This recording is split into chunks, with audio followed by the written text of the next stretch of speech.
छोटी सी कहानी और बड़ी सीख। एक बार एक वैज्ञानिक ने एक टिड्डे को पकड़ा और उसे अपनी आवाज़ पर छलांग लगाना सिखाया। वैज्ञानिक टिड्डे से कहता, कूदो।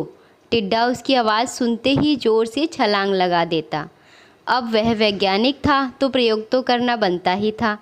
उन्होंने टिड्डे की छलांग पर प्रयोग किया। वैज्ञानिक ने उसकी एक टांग तोड़ दी और फिर बोला, कूदो। अब टिड्डे की छलांग की दूरी कम हो गई। वैज्ञानिक ने उसकी दूसरी टांग भी तोड़ दी और फिर बोला, कूदो। टिड्डे की छलांग और कम हो गई।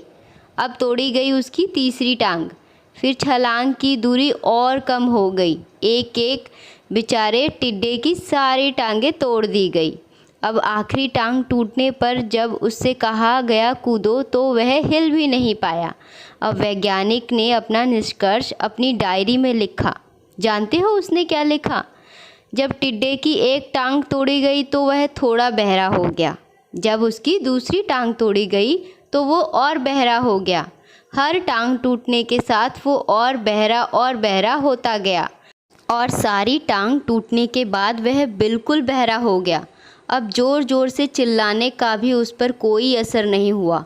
वो तो अपनी जगह से हिला तक नहीं। छलांग लगाना तो दूर की बात थी।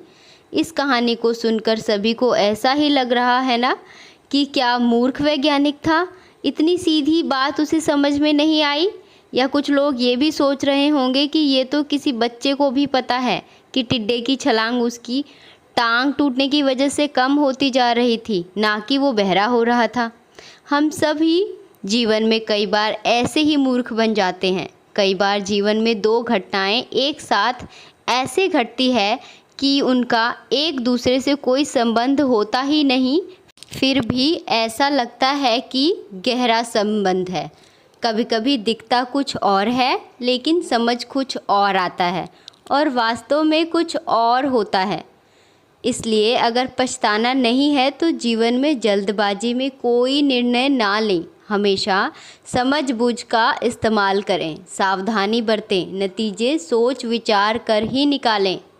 आपको कहानी की कलम पर ये छोटी छोटी कहानियाँ और सीख कैसी लग रही हैं कमेंट करके ज़रूर बताइए। लाइक शेयर और अभी तक अगर आपने मेरा चैनल सब्सक्राइब नहीं किया तो सब्सक्राइब कर लीजिए please. Thank you so much.